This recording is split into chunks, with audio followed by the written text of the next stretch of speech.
वक्रतुण्डमहाकाय कोटिसूर्यसमप्रभ निर्विघ्नं कुरु मे देव सर्वकार्येषु सर्वदा। श्रीगणेशाय नमः।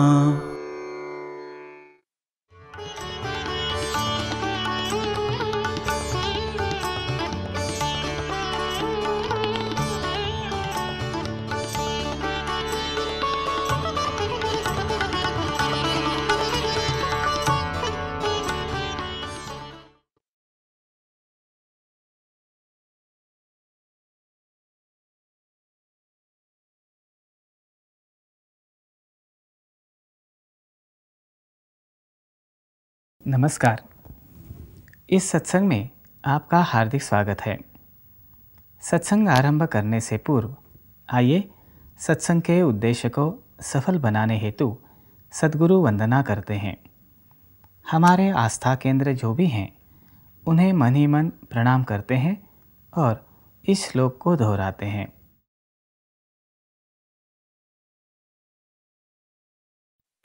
गुरुर्ब्रह्मा गुरुर्विष्णुर् गुरुर्देवो महेश्वरः गुरुः साक्षात् परब्रह्म तस्मै श्री गुरवे नमः।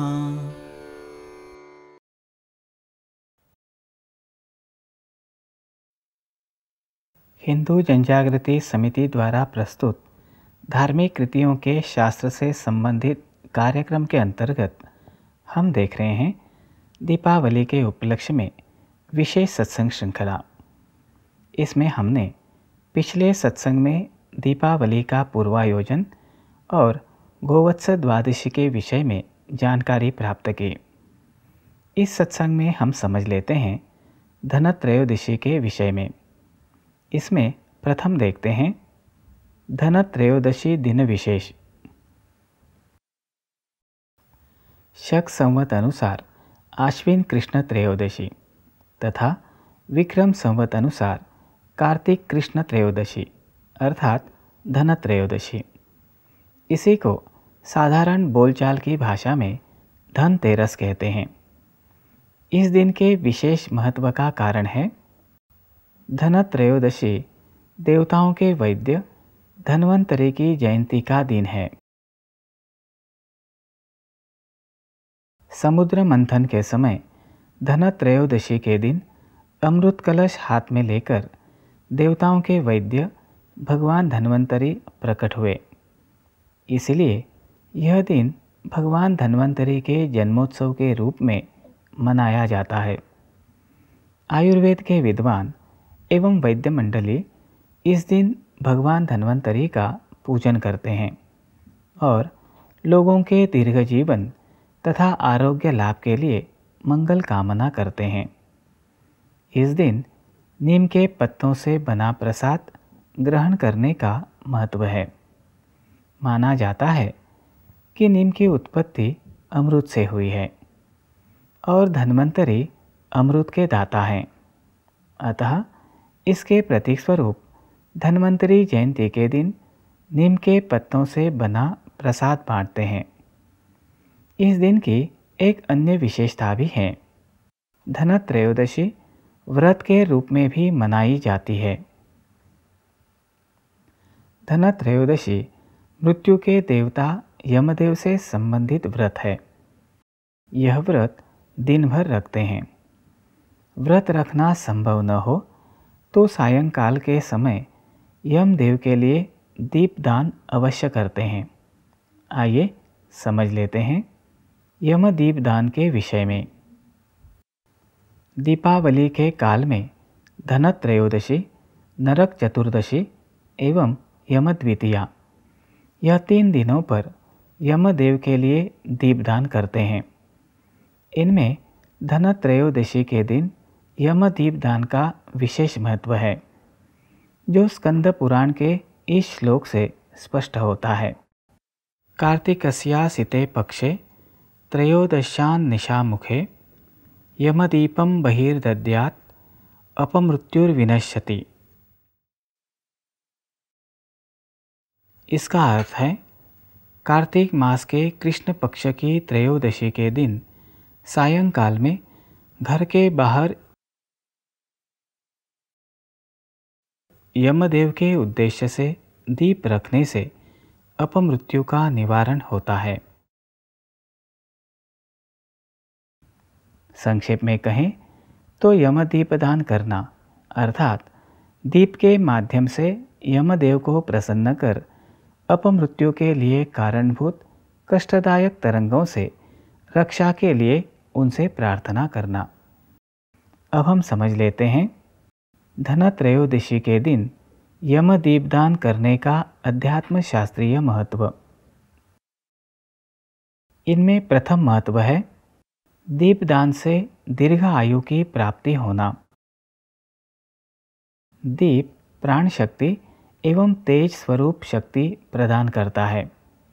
दीपदान करने से व्यक्ति को तेज की प्राप्ति होती है। इससे उसकी प्राण शक्ति में वृद्धि होती है और उसे दीर्घ आयु की प्राप्ति होती है।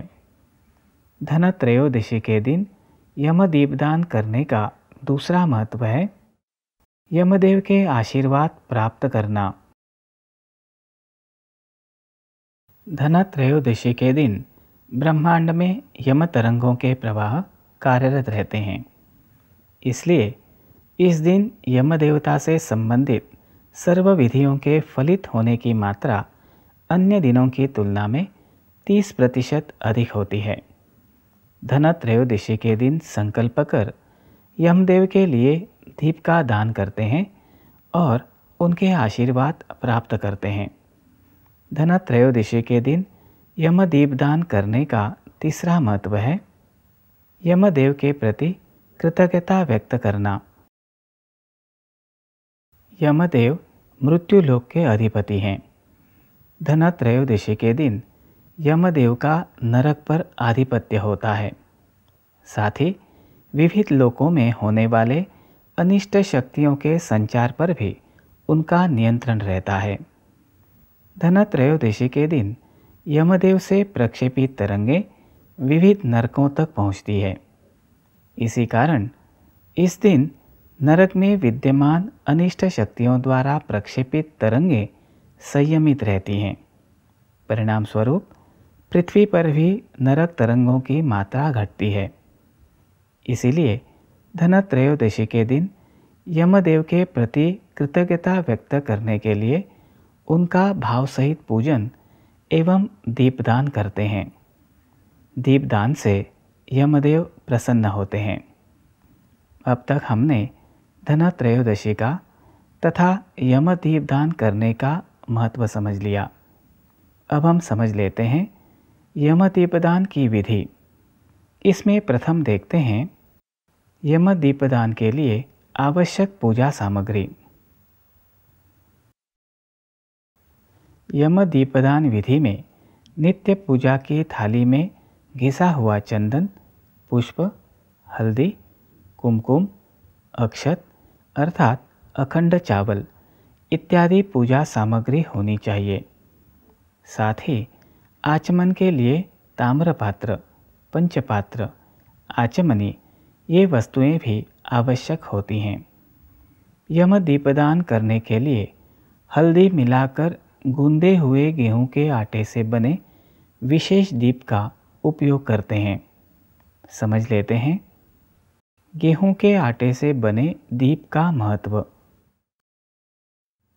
धनत्रयोदशी के दिन काल की सूक्ष्म कक्षाएं यम तरंगों के आगमन एवं प्रक्षेपण के लिए खुली होती हैं। इस दिन तमोगुणी ऊर्जा तरंगे एवं आप तत्वात्मक तमोगुणी तरंगे अधिक मात्रा में कार्यरत रहती हैं। इन तरंगों में जड़ता होती है। ये तरंगे पृथ्वी की कक्षा के समीप होती हैं। व्यक्ति की अपमृत्यु के लिए ये तरंगे कारणभूत होती हैं। गेहूं के आटे से बने दीप में इन तरंगों को शांत करने की क्षमता रहती है। इसलिए यम दीपदान हेतु गेहूं के आटे से बने दीप का उपयोग किया जाता है। यमदीप दान के उद्देश्य से की जाने वाले पूजन के लिए दीप स्थापित करने के लिए श्री कृष्ण यंत्र की रंगोली बनाते हैं। यम दीपदान हेतु इस प्रकार कृष्ण तत्व से संबंधित रंगोली बनाने का विशेष महत्व है। अब हम समझ लेते हैं। यम दीपदान के समय दीप रखने के लिए कृष्ण तत्व से संबंधित रंगोली बनाने का शास्त्रीय आधार। दीप की पूजन विधि से पूर्व श्री विष्णु के 24 नामों से उनका आवाहन कर विधि का संकल्प करते हैं। श्री कृष्ण श्री विष्णु के पूर्णावतार हैं। यमदेव में भी श्री कृष्ण जी का तत्व होता है। इस कारण पूजन के पूर्व किए जाने वाले आवाहन द्वारा विधि के स्थान पर अल्प समय में ही यमदेव का आगमन तत्व रूप में होता है। मृत्यु से संबंधित जड़त्व दर्शक तरंगों से व्यक्ति को होने वाला कष्ट श्री कृष्ण जी के तथा यमदेव के अधिष्ठान के फलस्वरूप घट जाता है।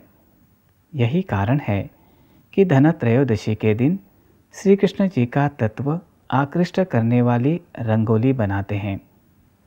यमदेव में शिव तत्व भी होता है। इस कारण शिव तत्व से संबंधित रंगोली भी बना सकते हैं। इसका लाभ श्री कृष्ण तत्व की रंगोली से प्राप्त लाभ समान ही होता है।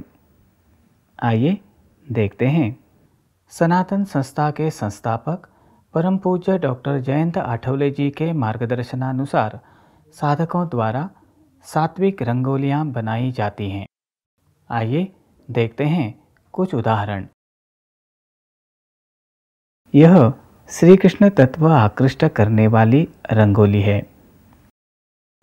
आकृति में बताए अनुसार यह रंगोली 13 से 7 क्रमांक की बिंदुओं को जोड़कर बनाई जाती है। इससे आनंद की अनुभूति होती है।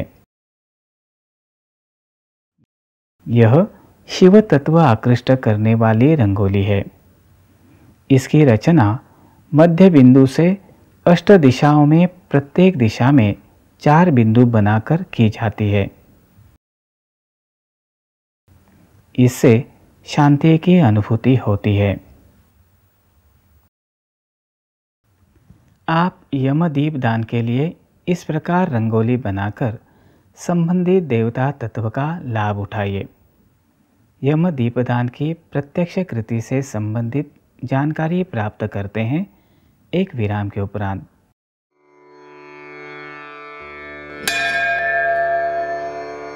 श्री गणेशाय नमः।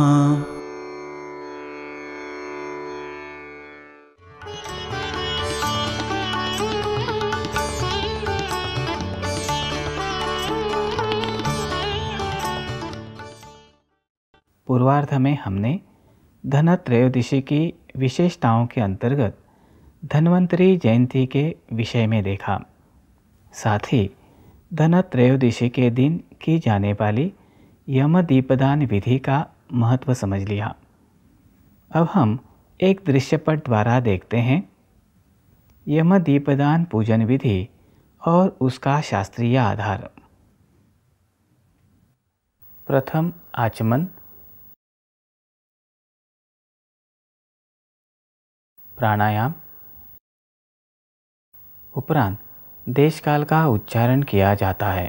चतुष्के कलियुगे कलि प्रथम चरणे। उपरांत यम दीपदान के लिए संकल्प किया जाता है। संकल्प करते समय इस प्रकार उच्चारण किया जाता है। मम अपमृत्यु विनाशार्थम यम दीपदानं करिष्ये।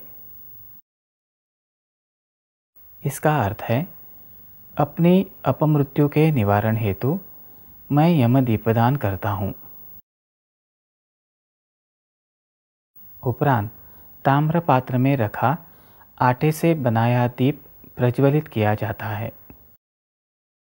प्रज्वलित दीप को रंगोली से बनाए गए श्री कृष्ण यंत्र के मध्य बिंदु पर रखा जाता है।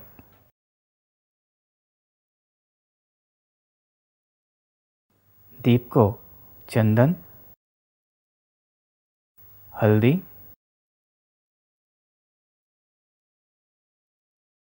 कुमकुम एवं अक्षत अर्पित की जाती है। दीप को पुष्प अर्पित किया जाता है। दीप को नमस्कार किया जाता है। अब हम समझ लेते हैं दीप का पूजन करने के परिणाम। सनातन की साधिका श्रीमती अंजलि गाडगीळ जी द्वारा बनाए सूक्ष्म चित्र द्वारा। दीप को चंदन लगाने पर विष्णु तत्व की नीली आनंददायी ज्योति दीप के मध्य में विराजमान होती है। दीप को फूल अर्पण करने पर नीली ज्योति में पीले बिंदु के रूप में तेज का अस्तित्व दिखाई देता है।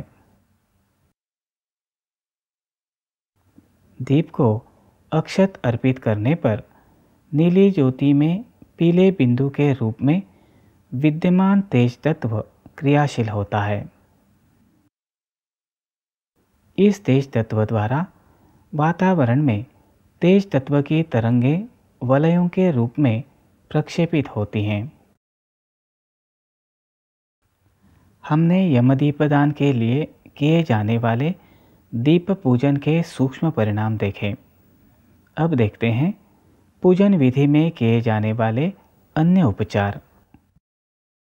अब ताम्रपात्र में दीप को आसन देने हेतु अक्षत रखी जाती है। इसके पश्चात यह दीप उठाकर घर के बाहर ले जाने के लिए ताम्रपात्र में रखा जाता है। दीप को घर के बाहर ले जाते हैं।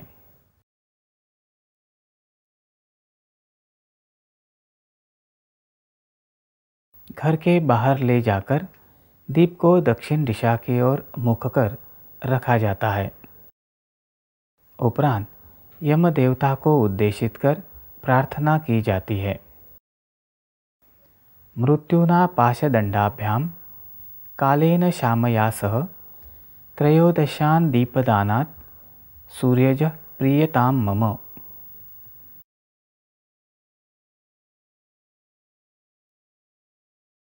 इसका अर्थ है त्रयोदशी पर यह दीप मैं सूर्यपुत्र यमदेव को अर्पित करता हूँ। मृत्यु के पाश से वे मुझे मुक्त करें और मेरा कल्याण करें।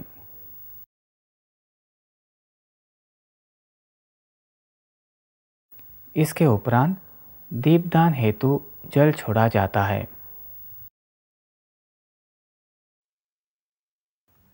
जिन्हें श्लोक की जानकारी नहीं, वे अर्थ को समझकर मृत्यु के पास से मुक्त होने के लिए एवं अपने कल्याण के लिए प्रार्थना कर सकते हैं। प्रार्थना जितनी भावपूर्वक की जाती है उतना ही लाभ अधिक होता है।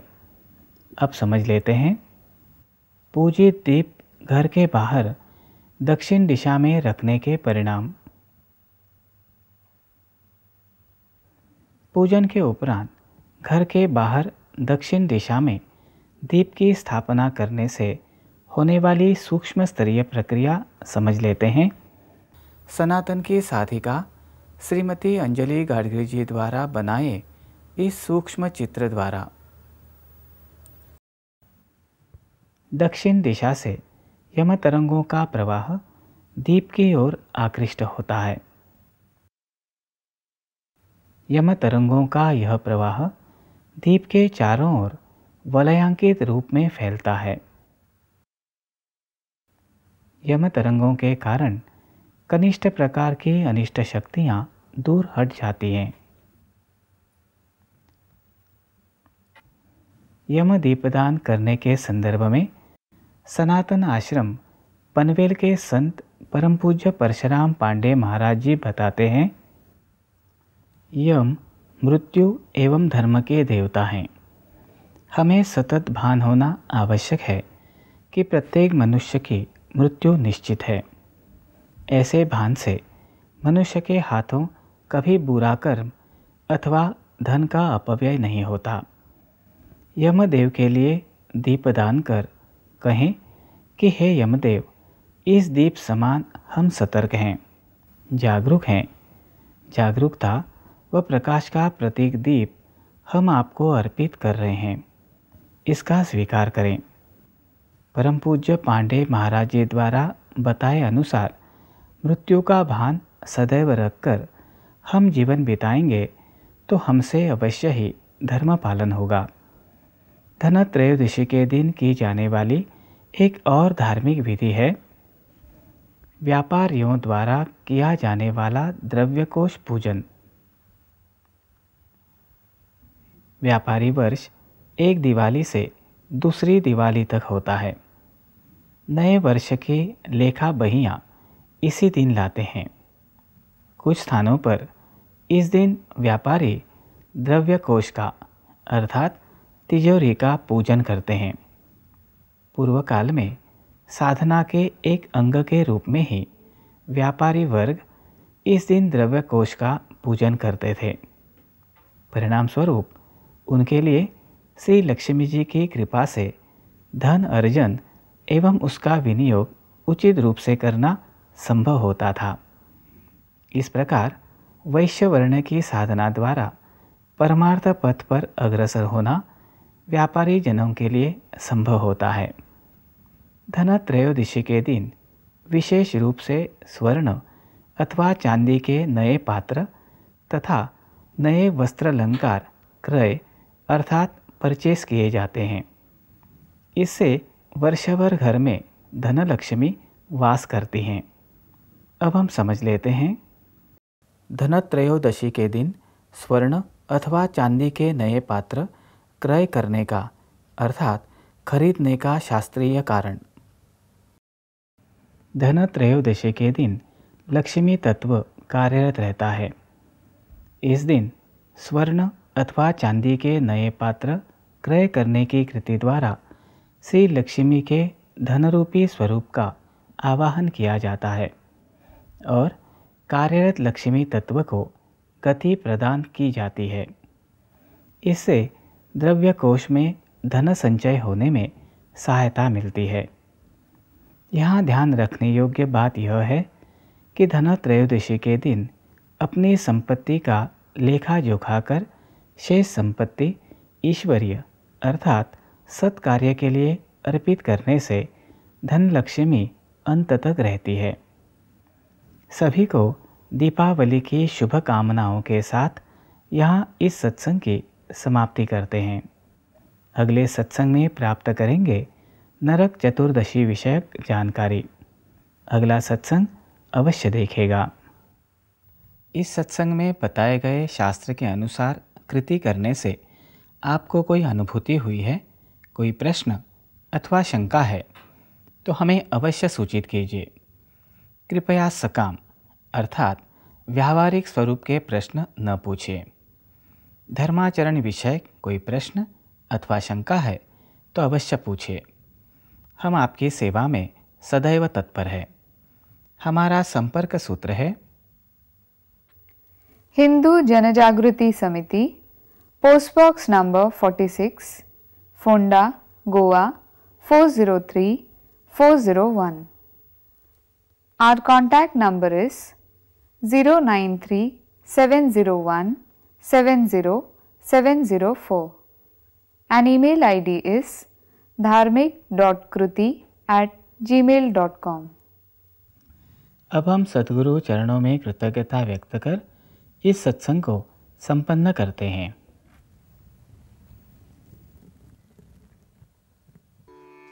ओम सहनाववतु सहनौ भुनक्तु सह वीर्यङ्करवावहै तेजस्विनावधीतमस्तु मा विद्विषावहै। ओम शांति शांति शांति।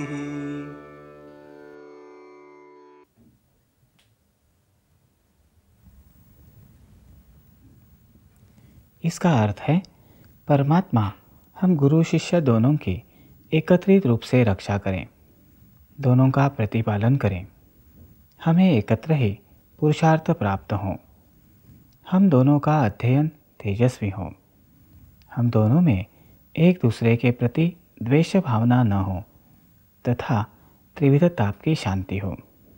हमारी पुनः भेंट होगी अगले सत्संग में। तब तक के लिए नमस्कार।